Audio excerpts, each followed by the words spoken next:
فيها يتفكرون في خلق السماوات والأرض ربنا ما خلقت هذا باطلا سبحانك فقنا عذاب النار ربنا إنك من تدخل النار فقد أخزيته وما للظالمين من أنصار ربنا إننا سمعنا مناديا ينادي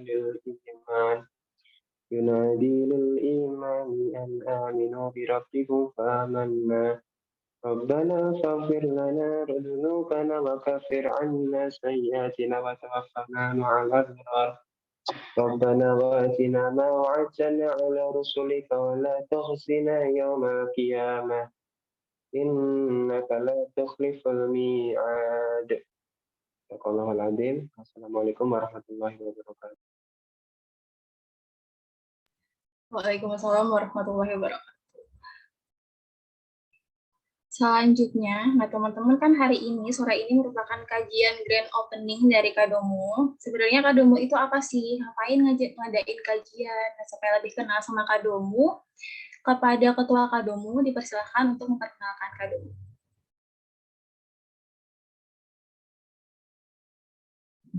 Oke, cek. Bismillah. Mungkin aku izin buka dengan salam dulu ya. Mohon maaf, sini agak berisik karena kebetulan aku muat. Sebentar ya teman-teman ya. Mungkin aku buka dengan salam dulu. Bismillah. Assalamualaikum warahmatullahi wabarakatuh.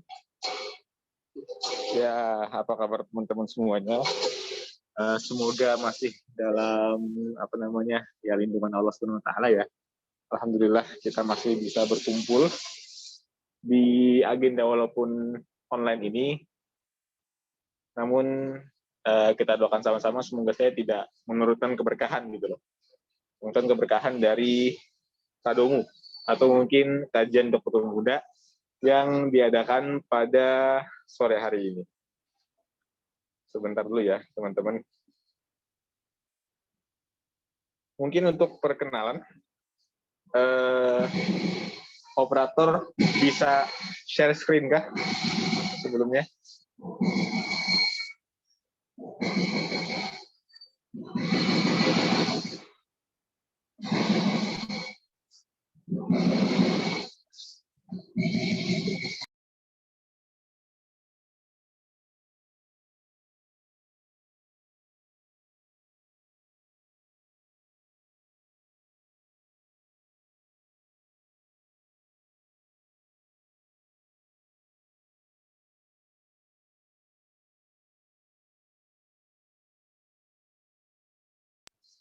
Oke, mungkin aku izin membacakan aja ya teman-teman ya.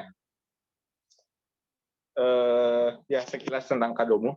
Dan mungkin kalau teman-teman ingin lebih tahu gitu tentang Kadomu ini apa, bisa nanti dikunjungi IG kami, yaitu @kadomu atau kajian dokter muda seperti itu. Nah, sekilas tentang Kadomu teman-teman, jadi Kadomu ini merupakan sebuah perkumpulan, merupakan sebuah organisasi yang diprakarsai oleh Dr. Syaimah dan beberapa dokter muda RSTM angkatan 2014. Dan yang dulu secara struktur masih berada di bawah naungan HMPTD atau Himpunan Mahasiswa Pendidikan Profesi Dokter. Nah, Kadomu ini atau kajian dokter muda merupakan kajian yang menjadi wadah bagi dokter muda RSTM atau RSUD Dr. Muardi untuk menambah wawasan keislaman selama menjalani profesi kedokteran. Seperti itu. Jadi ya harapannya mungkin nggak jauh-jauh ya teman-teman. Di sini teman-teman pasti merasakan kesibukan atau mungkin kehektikan dokter muda yang tidak dirasakan dulu selama teman-teman preklinik gitu atau masa kuliah. Dan kadang-kadang bisa aja gitu loh. Kita dalam seminggu terlalu sibuk, kita lupa untuk mungkin baca Quran atau mungkin amal-amal yomi kita berkurang gitu, berkurang dari target sebelumnya karena kesibukan-kesibukan yang melanda para dokter muda. Nah di sini kita menyediakan wadah teman-teman, kita menyediakan wadah untuk merimandir kembali, bahkan mungkin teman-teman yang mencari tempat untuk kajian di sela kehektikan atau mungkin di sela-sela kesibukan teman-teman dokter muda, Kadomu ini benar-benar bisa menjadi wadah bagi teman-teman mungkin untuk sekedar reminder tentang keislaman ataupun menambah wawasan dan juga keilmuan teman-teman tentang keislaman itu sendiri. Seperti itu. Jadi ya tadi ya, harapannya kita sama-sama di sini bisa menimba ilmu, kita sama-sama di sini menjadi ajang silaturahim juga, dan sama-sama kita bisa mengambil manfaat yang sebanyak-banyaknya dari Kadomu ini, dan harapannya kita bisa menjadi dokter muda yang tetap memegang prinsip-prinsip Islam dan juga ketentuan-ketentuan yang telah ditetapkan oleh Allah SWT. Seperti itu. Panjang kata, untuk teman-teman semuanya, selamat mendengarkan kajian, selamat berikhtiar untuk menjadi dokter muda yang mengusung nama Islam lebih tinggi lagi. Seperti itu. Ucapan sampai Assalamualaikum wa akhirul kalam. Wassalamualaikum warahmatullahi wabarakatuh. Waalaikumsalam warahmatullahi wabarakatuh. Terima kasih untuk Gias yang udah jelasin Kadomu. Jadi teman-teman, di sini Kadomu itu intinya bikin suatu kajian. Jadi tunggu saja untuk kajian-kajian yang selanjutnya. Nah, karena ini grand opening ya, jadi harus ada sesuatu yang spesial. Untuk yang spesial pada sore hari ini, yaitu ada door prize berupa buku dari Alfi Al-Ghazi yang judulnya Maaf Tuhan, Aku Hampir Menyerah. Nah, ini nanti dipilih dari teman-teman yang punya pertanyaan yang menarik, yang nantinya akan dipilih oleh panitia yang berhak mendapatkan buku ini. Jadi teman-teman dimohon untuk menyimak materi dan silakan untuk memberikan pertanyaan terbaiknya ya. Baik, karena Dr. Faris sudah bergabung. Selamat sore Dr. Faris, Assalamualaikum. Waalaikumsalam warahmatullahi wabarakatuh. Baik, kepada Dr. Faris dipersilahkan untuk memberikan kajian. Bismillahirrahmanirrahim. Assalamualaikum warahmatullahi wabarakatuh.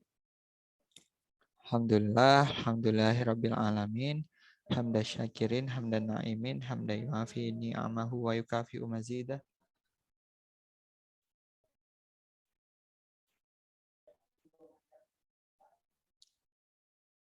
Afwan, suara saya jelas ya? Jelas, Dokter. Oh iya. Maaf tadi sempat keputus sebentar kayaknya. Baik, ini terima kasih atas kesempatannya bisa bermuajahah kembali dengan teman-teman dokter muda.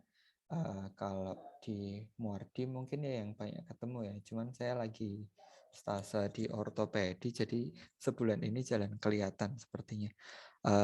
Pesertanya cukup banyak ya, kalau boleh tahu mungkin bisa di chat di room chat, teman-teman sedang stase apa nih, DM hari ini.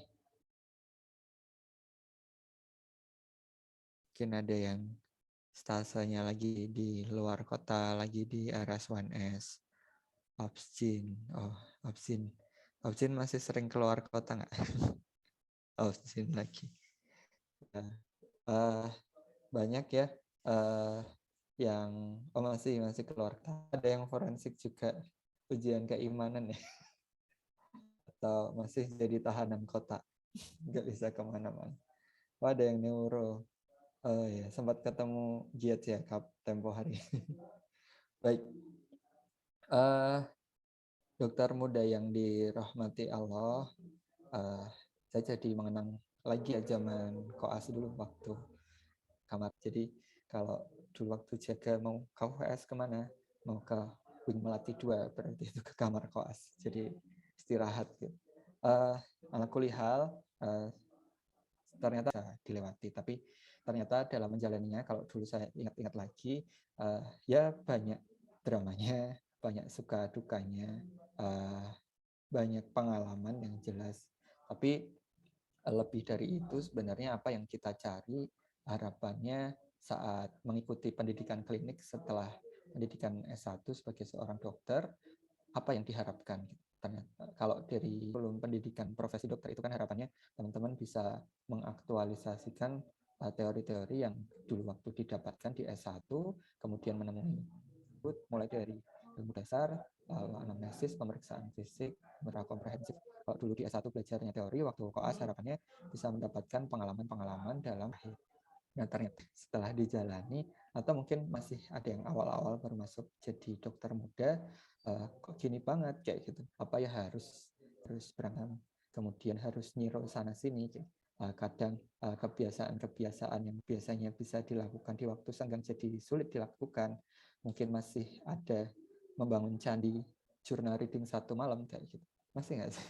Jadi banyak ya kegelisahan yang muncul saat menjalani pendidikan dokter muda ini. Nah, maka bagaimana sebenarnya yang diharapkan agar kita bisa survive dengan aktivitas hiruk pikuk yang mungkin tadi disampaikan tidak terbayang sebelumnya ya. Walaupun sebenarnya teman-teman kalau mau masuk stase itu kan dapat operan Indonesia Raya ya di stase tersebut. Tapi apa ya benar harus begitu atau harus dikembangkan atau setelah nggak usah digubris, kita ikut maunya kita gimana. Nah, sebelum bicara lebih lanjut, ini saya bikin sedikit slide untuk menjadi bahan pembicaraan. Mungkin teman-teman beberapa kali mendapati kejadian tidak menyenangkan atau kejadian yang sangat menginspirasi selama dokter muda. Karena memang menjadi dokter muda itu targetnya adalah cari pengalaman kan ya. Jadi pengalaman yang didapat harapannya menjadi sumber ilmu. Nah, pengalaman yang menjadi sumber ilmu itu ternyata ya kadang menyenangkan, kadang ya tidak menyenangkan, kadang ya dimarahin konsulen, kadang ya dimarahin residen, cuma kadang ya ditraktir makan, mungkin ya ada yang masih ditraktir makan. Nah, ada satu kalimat yang menjadi pertanyaan bagi kita semua ya. Kita itu tahu nggak sih sebenarnya apa yang kita dapatkan itu berkah atau musibah gitu. Jadi pengalaman yang kita dapatkan selama koas itu sakjane berkah atau musibah buat kita. Nah, hal ini yang barangkali selalu menjadi pertanyaan gitu. Kok aku dapatnya ikut visit ke residen ini sih, atau kok aku dapat jadwal jaganya yang kayak gini, atau kok aku dapat partner jaganya yang ini sih, dia kan pembawa, atau aku pengennya jaga sama residen yang ini, dia bersih kayak gitu. Bersih itu maksudnya tidak mengundang pasien. Nah, yang demikian itu kadang kan jadi pembicaraan sehari-hari yang berkali maksudnya bercanda, tapi suatu ketika mungkin bisa menjadi membuat keruh iman yang kita punya. Nah, sebenarnya apa sih ini motivasinya kita kan jadi koas itu sakjane mau apa? Nah, teman-teman bisa sharing di kolom chat, mau jawab apa sih motivasinya jadi koas? Mau cari apa? Kesempatan joki jaga, kesempatan untuk translate jurnal, dapat cuan-cuan, atau sekedar menyelesaikan amanah pendidikan, atau mencari pengalaman, atau mencari relasi, atau mau nyari nyoba-nyoba, oh bagian ini rasanya begini, besoklah aku mau jadi residen ini, bagian ini ngeselin, wah besok jangan daftar inilah. Nah, kalau boleh saya menyimpulkan, sebenarnya yang diharapkan dari proses perjalanan, kita niatkan seikhlasnya untuk salam tamisu fihi ilman sahalallahu bitorikon, menempuh jalan lainnya menuju kebaikan. Para penuntut ilmu itu insya Allah akan dimudahkan jalannya menuju surga. Nah, maka perjalanan koas, perjalanan sebagai dokter muda yang cukup panjang dari satu stase ke stase yang lain dengan dinamikanya, ada yang 3 berlian, ada yang 4 besar, ada yang stase minor, dan lain-lain, ada yang di dalam wardi, rumah sakit UNS, perjalanan keluar kota. Barangkali menguras emosi dan tenaga juga, kadang ya tidurnya berkurang juga gitu. Nah, apalagi ini pelonggaran ya, sudah pandeminya, jadi tidak seperti DM zaman pandemi sebelumnya, lebih sering jaga mungkin yang sekarang, lebih sering ketemu pasien, lebih sering pengalaman layanan, insya Allah lebih banyak belajarnya. Nah, maka apa-apa yang sudah kita niatkan, ini harapannya bisa menjadi jalan untuk menuntut ilmu, sehingga Allah menghitung kita sebagai para pencari ilmu, dan Allah bisa. Nah, kalau dulu salah seorang senior dokter di SKI dulu, waktu kami ketemu pas koas, beliau ketua SKI dari angkatan kedokteran itu, saya sambil didoakan biar kita juga dapat pahala dari menjenguk orang sakit. Nah, maka sebenarnya saat koas itu kita selain cari ilmu, kita juga bisa ibadah sekian banyak. Nah, maka sudah berat, sudah dijalani, harapannya kita jaga niatannya agar juga berpahala. Jangan sampai sudah berat dijalani, ya sampai keras-keras, sampai ngulang-ngulang, sampai direwangi jaga, direwangi telat sarapan, direwangi lari-lari, nunggu menghabiskan waktu sekian lama nungguin konsulen, jangan sampai tidak berpahala. Nah, melihat apa-apa yang bisa terjadi, semuanya bisa terjadi ya kalau fase pendidikan dokter muda itu, fase pendidikan klinik itu tiba-tiba ngulang stase gitu. Stase kayak saya dulu pernah ujian stase yang pertama saat koas, stase yang pertama ujiannya kapan, tiba-tiba pagi hari disampaikan hari ini ujian ya. Nah, apapun bisa terjadi di dunia koas itu. Nah, saya ingin share salah satu cerita pendahulu kita, namanya Saifuddin Qolawun. Jadi beliau ini sebelumnya adalah anak seorang budak. Jadi ayahnya dulu saat jadi budak dia mengumpulkan gajinya.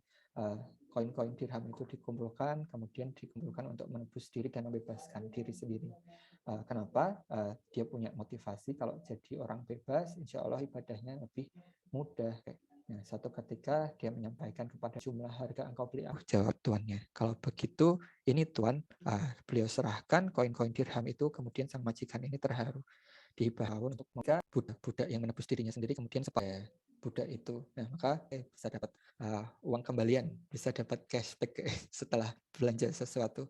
Tapi ayah Qolawun ini musibah, yang ku tahu inilah yang terbaik buat kemudian dengan seorang wanita dan mempunyai seorang anak, dan memiliki seorang anak, beberapa warga desa mendengar tawa dan belas kasihan ya, bapak muda masih harus kerja, punya anak kecil, ditinggal istrinya, bagaimana kemudian dia bisa merawat anaknya. Ternyata ujar ayah Qolawun ini sama dengan ujaran sebelumnya. Aku tidak tahu apakah ini berkah atau musibah, aku hanya bisa berprasangka hidup bersama ayah dan seorang anak dengan iman yang kuat dan ilmu yang mereka punya. Mereka suatu ketika mempunyai mimpi untuk punya cita-cita. Mereka punya cita-cita untuk syahid di jalan Allah dalam medan perang. Sehingga mereka bekerja susah payah, kemudian membelanja perang yang gagah. Dia melampaikan ke anaknya, ketahuilah nak, sesungguhnya seseorang yang syahid di jalan Allah yaitu tidak pernah mati. Tiada kedudukan yang lebih mulia daripadanya, mari kita rebut kehormatan itu. Maka mereka tidak sabar untuk latihan kudanya, tapi suatu ketika dikisahkan kudanya ini lari saat cencang, diparkir di halaman rumah mereka. Terdengarlah kabar itu ke warga desa. Warga desa ini seperti netizen ya, suka komen gitu. Sama seperti ini mungkin teman-teman kita suka komen. Kasihan ya seorang yang tidak berpunya, maksudnya beliau dulu hidup secukupnya, sudah susah payah nabung beli kuda, kok kudanya lari.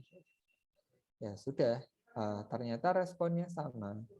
Kedua orang ini, ayah dan anak, kompak menjawab, aku tidak tahu, kami tidak tahu apakah ini berkah atau musibah, kami hanya bisa berprasangka baik kepada Allah. Nah, kemudian mereka bekerja kembali, kemudian berlatih kembali. Suatu ketika karena kuda yang dibeli itu adalah kuda yang paling bagus. Nah, kalau kita ibaratkan sekarang itu kalau beli mobil ya belinya Ferrari, Lamborghini gitu.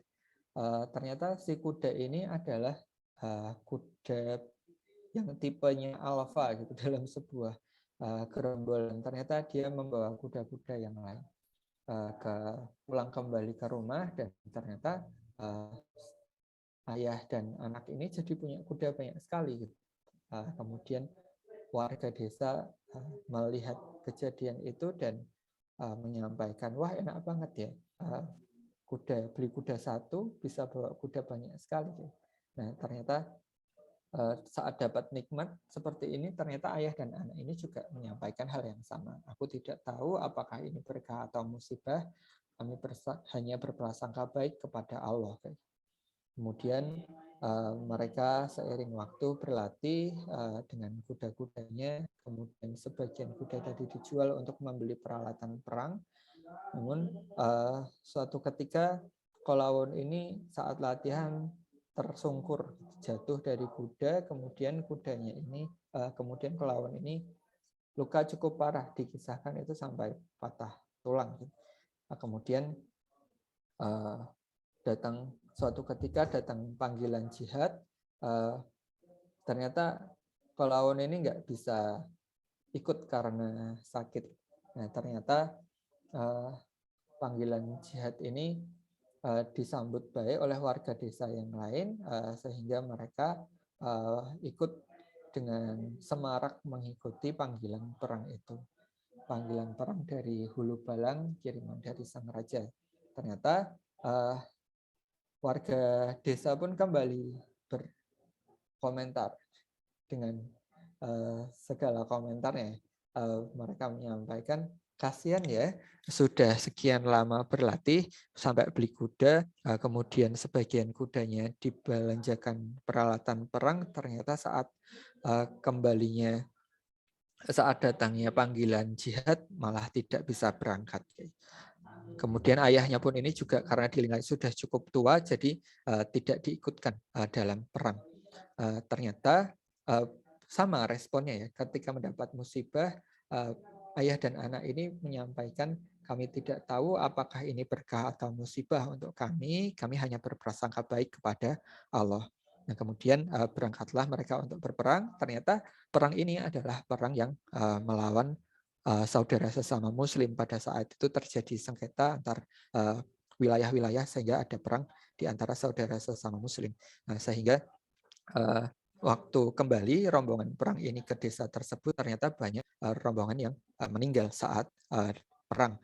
Dan kemudian si saudara warga-warga desa ini kemudian mereka merasa menyesal, kenapa dulu anak suamiku ada yang berangkat. Seharusnya mereka tidak berangkat. Tapi setelah sekian lama mendapatkan feedback dari ayah dan anak ini, mereka selalu mengucapkan, apakah ini berkah atau musibah kami tidak tahu, kami hanya berprasangka baik kepada Allah. Sehingga ini tertular ke sebagian warga yang ikut mengirimkan keluarganya untuk berperang.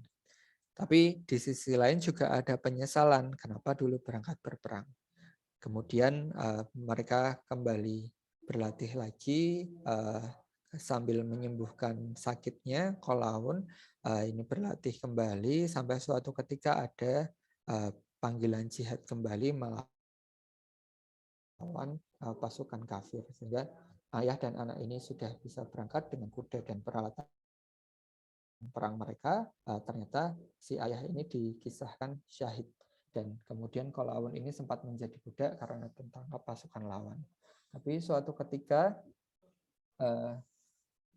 posisi Kolawun ini terombang-ambing sana kemari, dilempar sana sini, kemudian ada gejolak politik. Singkat cerita, Kolawun ini menjadi sultan. Jadi beliau sempat menjadi sultan di area Mesir sekitar tahun 600-an Hijriah, atau sekitar tahun 1200-an Masehi ini. Nah, ini sebenarnya menjadi sebuah pelajaran bagi kita ya, bahwa seorang budak itu bisa jadi sultan gitu dengan keimanannya. Ternyata bisa mengambil pelajaran kesabaran, persabaran, syukur dari segala hikmah yang dia bisa dapatkan dari kejadian-kejadian yang mungkin tidak menyenangkan, mungkin kejadian-kejadian yang menyenangkan, tapi selalu dia menjaga prasangkanya kepada Allah menjadi sebuah prasangka yang baik. Maka kita bisa mengambil pelajaran bahwa apa-apa yang barangkali kita anggap tidak menyenangkan, kemudian apa-apa yang kita anggap barangkali menyenangkan, selama perjalanan menjadi dokter muda ini, kita nggak tahu apakah itu berkah atau itu musibah. Misal saya dulu crash beberapa stase saat koas, gitu, sehingga mundur ujian kompetensi dokternya tidak bisa bersama teman-teman satu gelombang masuk. Ternyata saya ya sudah diikuti saja alurnya. Yang penting ikhtiar untuk lulus. Kalau sedih ya mesti sedih ya. Kalau kita mendapatkan kejadian yang tidak menyenangkan pasti ada kesedihan yang muncul. Tapi jangan sampai itu berlarut-larut sehingga membuat kita lupa dengan nikmat Allah yang lain. Nah, ternyata hikmahnya salah satu kejadian yang membuat saya telat ujian kompetensi dokter itu membuat saya bisa mendapatkan gelombang internship yang cukup menarik. Ada rumah sakit dan puskesmas yang favorit sampai sekarang bisa diikuti sebagai wahana internship dan kami bisa mendapatkan itu dulu. Coba mungkin kalau saya ujiannya tepat waktu, barangkali saya nggak bisa internship dekat dengan orang tua. Barangkali saya internshipnya keluar dari Solo dan lain-lain. Jadi yang nggak enak pun, semua hal ini terjadi atas izin Allah Subhanahu Wa Taala. Apa yang terjadi, apa-apa yang dibebankan kepada kita. Kok jaganya banyak, seminggu 3 kali. Kok jaganya berat banget, ini pasiennya banyak sekali kayak gitu. Nah itu sudah diukur, insya Allah itu sudah disesuaikan dengan apa yang kita punya, kekuatan yang kita punya, harapannya dari sekian banyak pengalaman yang pahit dan manis dari dokter muda itu menjadi pembelajaran buat kita. Karena mau enggak mau, namanya dokter, kalau enggak pegang pasien, bagaimana mau belajar. Kemudian terus bagaimana dok kalau kita merasa tidak nyaman gitu, kemudian menjalani kehidupan dokter muda ini tidak semangat. Rasul mengajarkan ada doa itu, Allahumma inni a'udzubika minal hammi wal hazan. Ya Allah, sesungguhnya aku berlindung kepada Engkau dari kebingungan dan kesedihan. Wa a'udzubika minal ajzi wal kasal. Aku berlindung kepadamu dari ketidakberdayaan dan kemalasan. Wa a'udzubika minal jubni wal bukhl. Dan aku berlindung kepadamu dari pengecutan dan kekikiran. Wa a'udzubika min ghalabatid daini wa qahrir rijal. Aku berlindung kepadamu dari lilitan hutang dan penindasan orang. Ternyata kita kalau jadi dokter muda itu ya tetap butuh sandaran ya. Barangkali kita satu kelompok dengan teman-teman yang rajin-rajin, dapat staf yang enak-enak pas dapat tugas maju ilmiahnya atau laporan kasus. Ternyata godaan-godaannya koas itu, godaan-godaan dokter muda itu banyak sekali gitu. Sehingga saat jadi dokter muda ini karena ini fase yang rawan, maka sebaiknya kita punya sandaran. Sandaran yang paling abadi adalah Allah Subhanahu wa Ta'ala. Jadi maka kalau kecemasan itu muncul, rasa was-was itu muncul, kita perlu berdoa, kita perlu zikrullah, ala bi dzikrillahi tatmainnul qulub. Hanya dengan mengingat Allah lah hati itu menjadi tenang. Maka saat kita mengalami kebingungan, kita mengalami kecemasan, maka breaklah sejenak untuk mengingat kembali. Kalau posisinya lagi azan, ya kita segerakan sholat. Kalau kita posisinya lagi menunggu, mungkin kita bisa berzikir. Mungkin sekarang juga bisa baca Quran yang lewat handphone ya. Dengan seperti itu, kita bisa melatih diri kita untuk mengendalikan diri kita untuk bisa lebih behave, bisa lebih tenang, bisa lebih bijak dalam menghadapi situasi.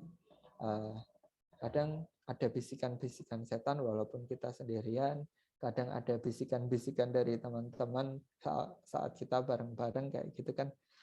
Misal saya dulu pernah menemui situasi di mana lagi nyiru konsulen yang susah banget nyarinya, ternyata sudah waktunya azan. Mau pamit sama teman-teman, tak sholat dulu ya. Jangan, nanti ini hilang loh kayak gitu. Ya saya nekat aja pada saat itu bismillah, tak ke kamar mandi bentar kayak gitu. Saya pamitnya ke kamar mandi. Alhamdulillah dulu ada musola kecil ya. Barangkali pada saat itu ya agak kurang bijak kalau kita misal harus jamaah ke masjid, kita cari jamaah di musola. Alhamdulillah dapat. Kemudian setelah kembali ternyata konsulennya ya belum kemana-mana. Jadi kita kadang dihadapkan pada pilihan-pilihan ya, mana yang diutamakan.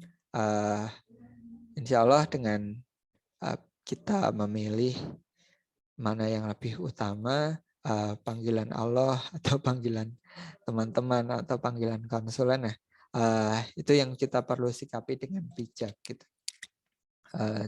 Jangan sampai kita memaksakan kehendak, kita memaksakan diri tapi juga merugikan orang lain. Sehingga kita perlu waspada dan pintar-pintar untuk mengatur waktu, pintar-pintar untuk berkomunikasi, pintar-pintar untuk bekerja sama agar kita bisa survive di kehidupan dokter muda ini. Nah, selain itu ada hal-hal yang bisa secara faktual, secara nyata bisa kita bangun, yaitu kita perlu teman-teman yang suportif. Kalau teman-teman biasanya kan masuk kelas itu kelompok kecil ya. Kemudian suka ketemu dengan teman-teman yang satu klaster gitu, mungkin gabungan-gabungan kelompok kecil yang sering ketemu. Nah, bangunlah hubungan baik dengan teman-teman, jadikanlah mereka partner dalam berdiskusi, partner dalam menyelesaikan permasalahan, kemudian juga partner untuk saling bercerita tentang permasalahan yang sedang dihadapi. Nah, sebenarnya dengan bercerita tentang permasalahan yang dihadapi ini sudah menyelesaikan separuh masalah kita gitu. Karena masalah kita itu jadi jelas. Sebenarnya apa yang jadi masalah? Jangan-jangan yang kita anggap jadi masalah itu sebenarnya bukan masalah. Jangan-jangan kita sendiri yang overthinking gitu. Jangan-jangan kita sendiri yang melebih-lebihkan. Nah, maka biar valid nih, kita overthinking apa enggak, kita itu bisa sharing dengan teman-teman yang lain. Nah, kita ya kadang perlu memilah dan memilih mana teman-teman yang kalau diminta saran tidak tambah panik gitu, kemudian tidak tambah memberi masalah. Maka kita harus pintar-pintar untuk mencari tempat untuk berdiskusi. Nah, insya Allah dengan interaksi yang demikian, teman-teman akan semakin kompak, teman-teman bisa menyelesaikan pendidikan ini sama-sama. Harapannya juga pasca jadi dokter jadi sejawat yang bisa saling mendukung. Nah, mengelola hati ini menjadi satu hal yang penting. Jangan sampai pikiran kita ini hijack atau merampok tugasnya hati. Kalau kita sudah melakukan ikhtiar gitu. Misal kita sudah membuat laporan kasus, sudah selesai dikerjakan, tapi pikiran kita selalu membuat pertanyaan-pertanyaan, ini udah benar belum ya? Ini kurang apa ya? Ini harusnya bagaimana ya? Nah, yang seperti itu tidak akan menyelesaikan masalah. Sehingga kalau namanya juga overthinking ya, namanya juga berpikir berlebihan. Namanya berpikir itu tidak bertindak. Jadi kalau kita sudah masuk dalam fase overthinking, berpikir berlebihan, sudah tidak menyelesaikan masalah, menambah beban pikiran, kemudian juga membuat kita tidak tenang hatinya. Karena hati ini jadi tidak punya porsi. Maka kalau sudah ikhtiar, kita kenal namanya tawakal. Kita sudah berserah, menggunakan hati ini untuk berserah diri, apa yang sudah dikerjakan ya sudah kita pasrahkan kepada Allah. Kalau masih gelisah kita bisa lakukan zikir, kalau masih gelisah juga kita bisa baca Quran, kalau masih gelisah juga kita bisa berdoa kepada Allah. Kalau mau maju gitu, deg-degan gitu, kita lafalkan doanya Nabi Musa, Rabbi syrah li sadri wa yassir li amri wahlul 'uqdatam min lisani. Ya Allah, mudahkan urusanku dan lisanku. Jadi penting untuk punya sandaran, penting untuk membangun kesadaran bahwa kita punya Allah yang selalu menjaga diri kita. Dan yang bisa diupayakan adalah kita perlu mencari teman-teman yang baik, teman-teman yang bisa saling mensupport sesama selama pendidikan ini. Nah, ini ada satu video yang bisa kita simak sama-sama. Semoga bisa diterima dengan baik ya sinyal di sana ya.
Maaf dokter, ini suaranya belum muncul dok.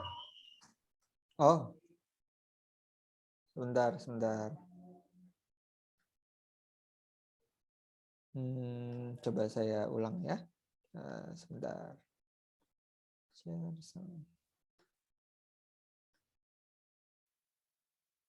Allah berikan nikmat kepada. Kalau ini kedengaran? Yang barusan? Terdengar, dokter. Oh ya. Maaf ya, dimulai dari awal. Allah berikan nikmat kepada Anda dengan dapatnya ikhwan-ikhwan dalam kehidupan. Cuma itu yang bisa menolong Anda di hari akhirat, teman-teman terbaik, selain syafaat-syafaat yang lainnya. Ada orang mendekat kepada Al-Quran, ada orang sering bersalawat kepada Nabi, ada orang mendekat pada hukum-hukum Allah. Ada orang-orang yang belum bisa maksimal menunaikan itu semua, dia cari teman-teman yang soleh yang menunjukkan pada kebaikan-kebaikan. Bukankah sering Anda dapati seperti itu? Mungkin Anda bersahabat dengan teman yang tingkat ibadahnya jauh di atas Anda. Anda masih sibuk dengan urusan dunia, tapi masih menunaikan sholat, masih puasa. Tapi karena kesibukan dunia Anda, Masya Allah, kurang bekal ibadah Anda. Tapi beruntungnya Anda dengan punya teman yang soleh, berjamaah dengan imam yang soleh, puasa dengan dia, buka sama-sama, kadang sering ikut-ikut misalnya dalam ta'limnya, dalam macam-macamnya. Masya Allah. Maka tiba-tiba ketika Anda dikenal oleh dia, diingat oleh dia, di akhirat nanti, tidak ditemukan Anda. Ya Allah, dia kawan saya ya Allah. Dia teman saya ya Allah. Dia saudara saya ya Allah.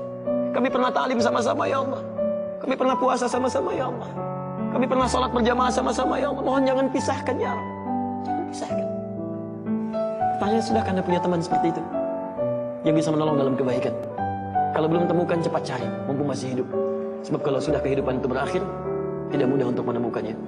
Maka pastikan di kantor Anda, teman Anda bisa membawa Anda ke surga. Pastikan di rumah Anda, pasangan hidup Anda adalah teman yang bisa membawa Anda ke surga.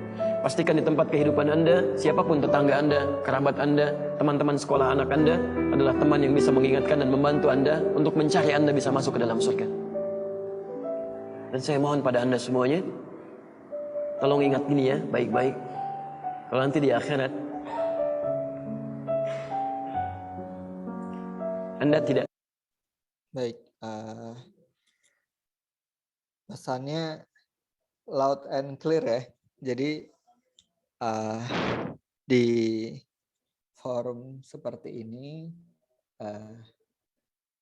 saya iri ya sama teman-teman semua ini. Jadi dulu zaman dokter muda itu ya kadang pengen kajian nggak ada temennya, kadang pas ada kajian lupa nggak ada yang ngajak kayak gitu.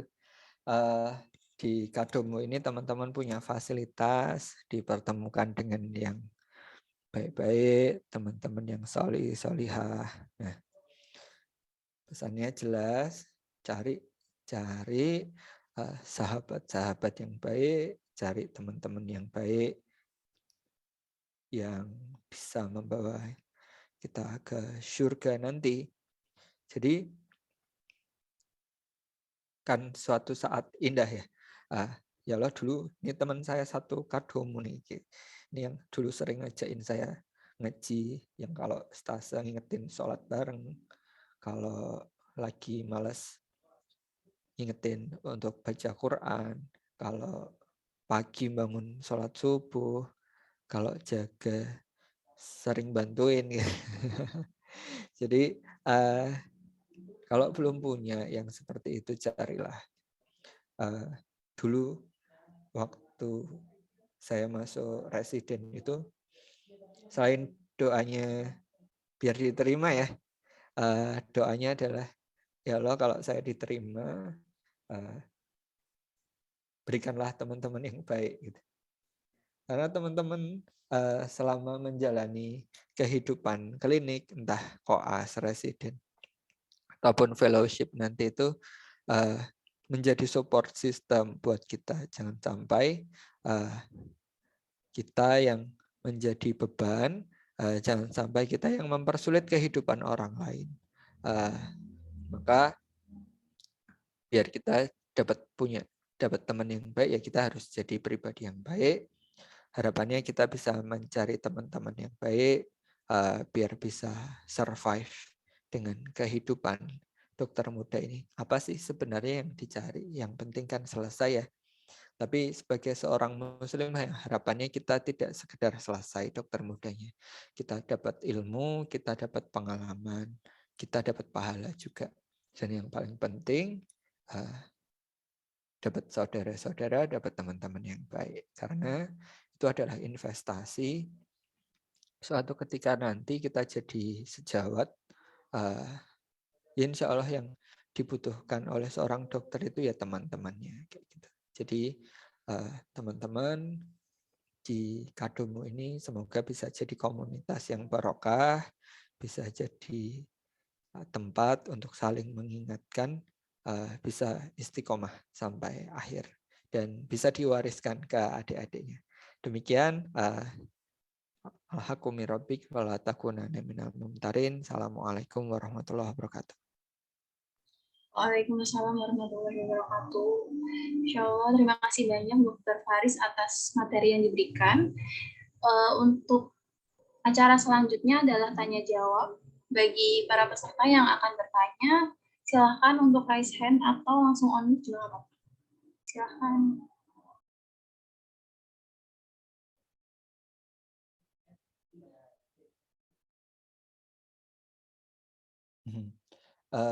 Biasanya materi-materi kayak gini tuh ini ya, pertanyaannya mau nanya apa, mau curhat kok sungkan di dalam forum. Nggak apa-apa, nanti tafadhol, door prize-nya bisa dikasih yang siapa, teman-teman. Kalau ingin diskusi lebih lanjut bisa jadi IG atau kalau punya kontak WhatsApp-nya disampaikan aja.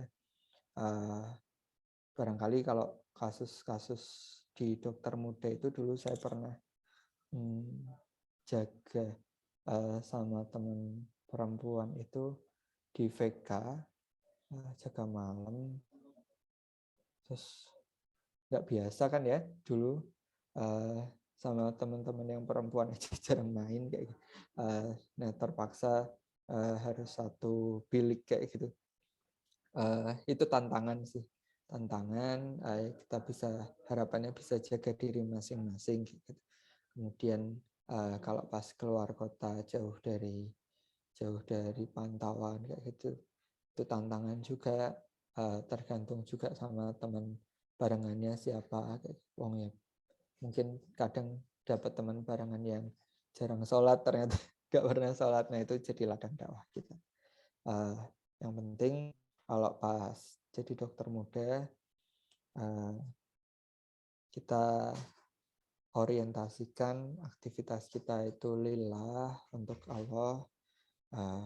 Insya Allah kalau selalu ingat yang seperti itu, godaan kanan kiri bismillah bisa disingkirkan. Kalau pas imannya lagi nggak kuat, ya dekat-dekat sama teman-teman yang soleh saja. Jadi kira-kira demikian. Baik, izin dokter, ini ada yang raise hand. Oh ya, silakan. Pada Mbak Yumna dipersilahkan. Assalamualaikum Dr. Faris, izin dok, perkenalkan saya Yumna dok, koas dari Muardi juga. Izin dok, ini sekarang kelas radiologi dok, agak santai dok. Ya, izin dok, ini iya sih dok, bener kalau materi kayak gini pertanyaannya cenderung jadi curhat sih dok, tapi nggak apa-apa karena saya kalau nanya ke teman juga, teman-teman kayaknya juga belum punya jawabannya karena belum jadi dokter. Jadi gini dok, soal koas kan iya, saya juga mikirnya ini adalah kesempatan buat kami atau saya buat banyak-banyak mengumpulkan pengalaman supaya nanti ketika jadi dokter tuh kita udah pede gitu untuk ketemu pasien dan ketemu kasus-kasus begitu. Nah terus kalau di koas tuh juga apa yang kita dapat itu bisa jadi berbeda dengan yang didapat sama teman-teman gitu dok, kayak kasus-kasus yang kita temui, terus tindakan-tindakan yang bisa kita coba gitu. Kadang pas saya jaga nggak ada kasus itu, pas teman saya jaga ada kasus itu. Terus kadang waktu saya jaga ternyata sama residennya nggak diajak misal, atau ketika teman saya yang jaga malah dia yang diajak dan diajarin. Jadi saya kadang merasa kadang malah insecure di situ dok. Jadi kayak ini kira-kira kok aku nggak dapet ya, kok temanku dapet, ini kira-kira nanti aku bakal apa ya, jadi kualitasku ini bakal lebih jelek atau enggak sih dari temanku itu. Terus nanti waktu jadi dokter tuh aku bakal sekurang apa gitu. Kalau dari dokter sendiri mungkin tanggapannya bagaimana gitu dokter? Terima kasih dok. Baik, terima kasih. Jadi ini ya kegelisahan ya. Jadi apa namanya? Ya namanya memang pengalaman klinis itu kan ya kita nggak mungkin ya jaga setiap malam biar dapat pasien, kan kita yang capek sendiri. Jadi apa namanya, kemampuan untuk membangun hubungan interpersonal sebagai seorang dokter itu sangat dibutuhkan ya. Jadi bagaimana bisa dekat dengan residen, bagaimana bisa dekat dengan teman-teman yang lain itu sepertinya itu yang perlu dilatih gitu. Jadi kemampuan untuk menilai, oh ini residennya lagi ruwet, jadi bisa ngajarin apa enggak kayak gitu. Nah, itu juga perlu dinilai, sehingga yang kita harapkan kan kita punya exposure ilmu yang banyak. Nah, terlepas dari kita sudah pernah ngalami atau enggak, kemudian kalau sudah berupaya ternyata kok ya sudah mendekat kok ya masih enggak digagas kayak gitu. Menurut saya yang pertama coba proaktif dulu. Jadi ini sudut pandang saya sebagai seorang residen ya. Kalau ngajari teman-teman DM yang bisa nyaut kalau diskusi itu akan lebih menarik gitu ya. Jadi teman-teman kalau mau diskusi, misal ketemu pasien ini, dokter ini gambaran fraktur ya, misalnya ini di radiologi ya, baca X-ray gitu. Oh, dokter ini gambaran fraktur ya. Ya kadang asal tebak kayak gitu juga. Oh si residen ini akan ngeh juga kalau oh ini koas punya modal nih. Jadi kalau kita tanya, kita diskusi nggak punya modal ya kadang mau jelasin juga susah. Waktunya jadi butuh panjang, harus menjelaskan pengantarnya dulu kayak gitu kan. Nah, tipsnya mungkin yang pertama itu. Jadi coba digali dulu, cari modal sedikit-sedikit. Jadi kalau pas dilalah ada pasiennya itu kita bisa sedikit banyak diskusi gitu. Kadang ya tipikal residen kan beda-beda ya, ada yang koasnya diam aja terus diajari, ada yang dipancing, ada yang kalau koasnya diam aja ya residennya ikut diam kayak gitu. Jadi diupayakan dulu kalau menurut saya. Yang pertama dengan cara proaktif untuk bertanya, berdiskusi, tapi ya punya bahan untuk didiskusikan. Nah, kemudian kalau sudah berusaha sekuat tenaga sedemikian rupa gitu, kok yo nggak dapat, kok yo tetap nggak digagas. Nah, menurut saya nggak usah berkecil hati, karena sebenarnya ya satu, ilmu itu berkembang. Yang kedua, kita itu bisa sharing sebenarnya dengan teman-teman yang lain. Maka kalau misal sama residen nggak dapat, kita yang perlu membuat diskusi dengan teman-teman koas. Kemarin misal di stase paru ya, kalau dulu saya diajarin tuh BGA, ngambil AGD. Ada yang di arteri, ada yang di femoral kayak gitu. Nah, dulu saya awal-awal stase itu nggak dapat gitu. Kemudian ada teman-teman yang sudah beberapa kali, akhirnya kita diskusi cara nyari arteri gimana sih, ya kita praktek dengan teman-teman sendiri kayak gitu. Jadi pembelajaran klinik itu tidak selalu harus menggunakan pasien secara langsung. Yang penting kita punya pengalaman, misal kaitannya dengan tindakan, kita bisa simulasi, pernah melihat dulu, kemudian alhamdulillah kalau dapatnya kita bisa praktek, kalau diizinkan. Kalau mahir itu nanti desain pendidikannya teman-teman nanti akan dapatkan di internship. Jadi menurut saya sih kalau koas, kalau belum bisa itu ya nggak apa-apa kayak gitu, karena teman-teman kan bukan kompetensi ya, teman-teman kan kewenangannya direduksi. Zaman saya dulu itu sudah mulai dokter muda itu tidak boleh nulis status pegang pasien secara langsung. Sedangkan koas-koas sebelum saya itu bahkan jadi residennya kayak gitu. Jadi megang pasien langsung, laporan ke DPJP kayak gitu. Ya kayak residen mata mungkin gambarannya kayak gitu. Kan sekarang punya residen tuh teman-teman mata. Jadi koas mata itu ya masih kayak residen mata. Cuman kan koas mata itu tidak banyak ya yang dikerjakan ke pasien kayak gitu untuk tindakan-tindakan. Nah, menurut saya ada wahana teman-teman untuk memahirkan nanti saat internship. Nah, biar internshipnya bisa lancar, punya kesiapan untuk mengelola pasien secara langsung, saat koas itu paling enggak tahu dulu, oh ini caranya gimana, kemudian pengelolaannya bagaimana, paling tidak pernah melihat, kalau enggak pun pernah diceritakan, kalau belum pernah diceritakan atau belum punya gambaran ya disimulasikan dengan yang sudah pernah. Dan itu memang kita yang harus pandai-pandai ya menilai diri sendiri, saya sebenarnya kurangnya di mana gitu.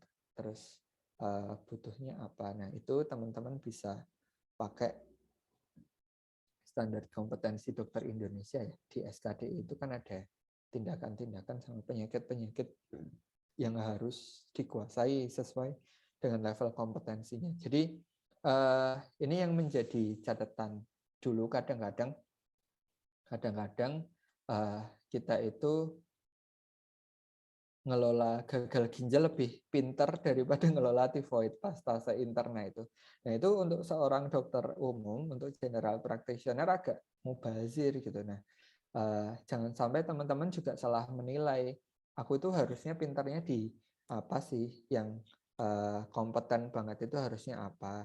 Jangan sampai kemampuan residen, maksudnya yang levelnya lebih tinggi, teman-teman berusaha untuk menguasai gitu, jadi ya ini kelelahan jadinya kayak gitu, atau jadinya kepikiran kok aku nggak bisa ya.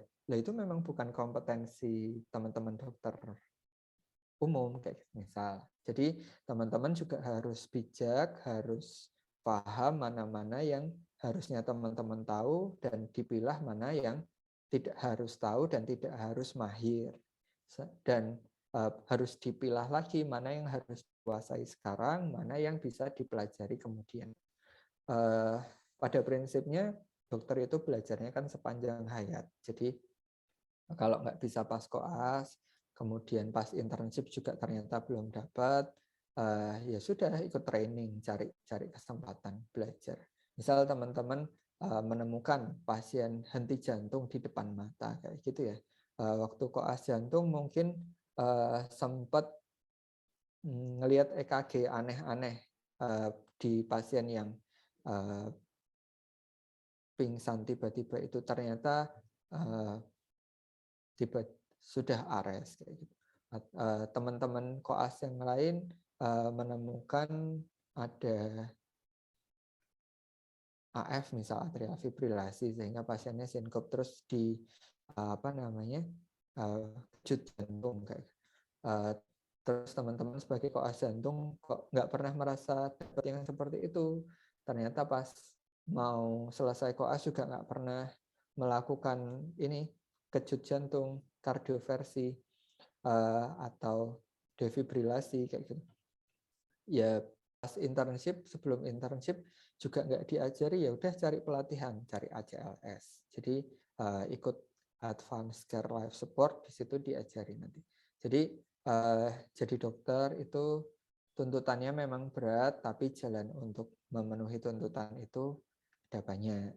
Jadi kalau misalnya kelewat kesempatan pas koas, ya sudah nanti cari tempat belajar yang lain. Nah, sebenarnya paling gampang ya sharing sama teman-teman itu tadi. Maka kalau saya dulu sih punya kelompok diskusi ya.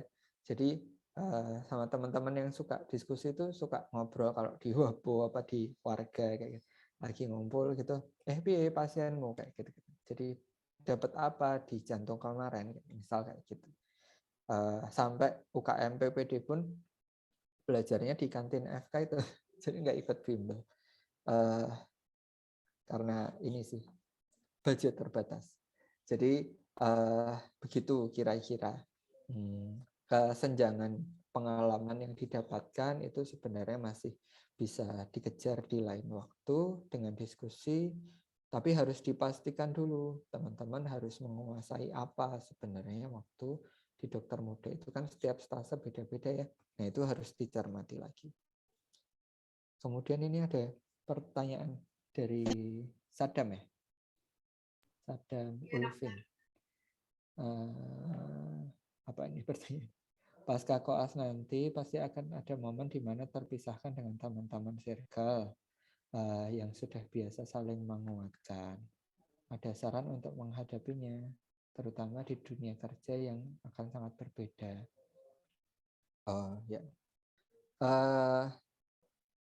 Menghadapi dunia pasca ini ya, pendidikan ya. Jadi kalau menurut saya sih ya harus dicari. Kita juga harus move on ya. Kan kita nggak mungkin harus disadari ya, harus aware bahwa ada pertemuan, ada perpisahan. Kita nggak mungkin bisa bertemu terus kemana-mana terus-terusan kayak gitu, sampai jadi residen bareng misalnya, sampai jadi staff bareng misalnya, jadi dosen bareng atau praktek bareng gitu kan kemungkinannya kecil sekali. Nah maka kita yang harus aware bahwa ya teman itu datang dan pergi. Kalau sekarang ada sosial media, ya diaktifkan saja gitu, sering-sering posting. Kita yang memulai interaksi. Kalau pertemuan di dunia maya itu kan mesti ini ya, tidak seperti pertemuan secara langsung ya. Maka menurut saya sebelum pindah lokasi domisili pendidikan atau pindah tempat kerja kayak gitu, sadari dulu kita nanti akan kehilangan circle. Kemudian di sana ya harus memulai membangun hubungan baik, cari tahu siapa yang kualifikasinya kita inginkan gitu. Sambil bergaul, dengan seiring waktu kita petakan, oh orang ini cukup jadi kenalan aja, oh orang ini toksik jangan deket-deket, kayak oh orang ini bisa diajak diskusi tapi diskusinya soal pekerjaan, oh orang ini bisa diajak diskusi dan bisa menjaga rahasia, oh bisa diajak diskusi tentang keluarga dan lain-lain. Nah, yang seperti itu perlu kita petakan, kemudian kita perlu membangun hubungan yang baru. Insya Allah di sekitar kita Allah akan hadirkan teman-teman yang bisa support, hanya ya perlu dicari aja. Kadang kalau mereka mungkin juga merasa seperti kita, wah aku dulu punya circle yang baik, sekarang di tempat yang baru, aku pengen nih cari circle yang baru, cuma sungkan, masih malu-malu. Ya kayak orang baru, kita yang inisiatif untuk kenalan, kita yang inisiatif untuk membangun hubungan, sambil dikenal pelan-pelan, oh ini bisa diajak diskusi, ini cukup kenal aja. Nah itu setelah diklasifikasi kita bisa membangun hubungan yang lebih intensif. Jadi residen pun juga demikian, mana-mana senior yang bisa diajak diskusi soal masalah pribadi, masalah sekolah, yang bisa diajak main yang mana, yang nggak baperan yang mana kalau digojeki kayak gitu. Nah itu perlu dipetakan. Nah maka kecerdasan sosial kita yang perlu diasah. Kira-kira demikian. Oh nggih, sama-sama Rizky Anissa Yumna. Gitu. Kayaknya memang lebih asik kalau ngobrol-ngobrol langsung ya, julid-julidnya tersalurkan. Kayaknya demikian ya, sudah mau maghrib. Baik, terima kasih banyak dokter. Kemudian acara selanjutnya adalah penyerahan sertifikat. Kepada panitia dipersilakan untuk share screen.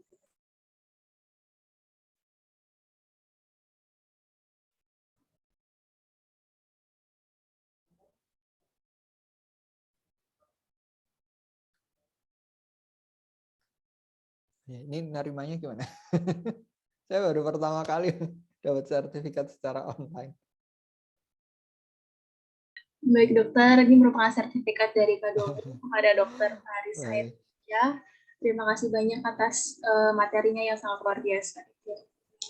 Mungkin Anda screenshot dulu dari panitia.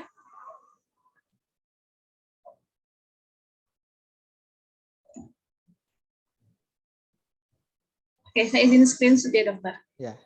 1, 2, 3.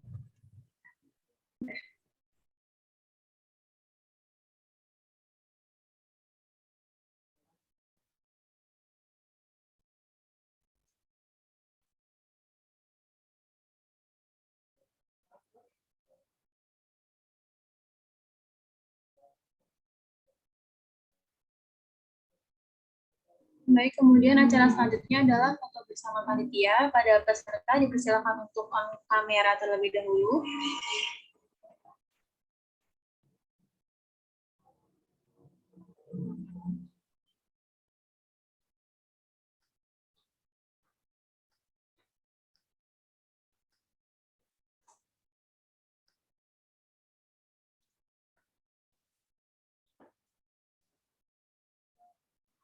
Baik, izin screenshot lagi ya, Dokter. 1, 2, 3.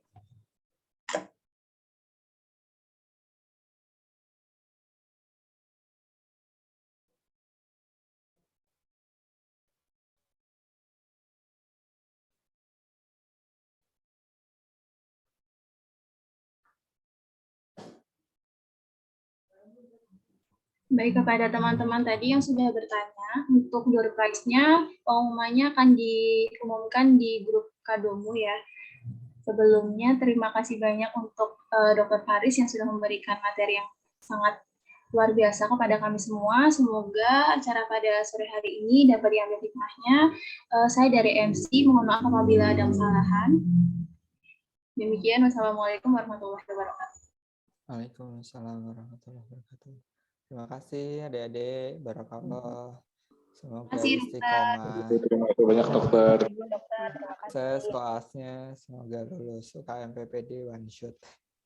Amin, Dok. Doanya sejak sekarang ya, masih sekian Amin. fase yang dilewati nanti. Oke, saya izin pamit ya. Terima kasih. Assalamualaikum. Dokter, sehat-sehat, Dok. Udah, Sama. Salam, Dokter.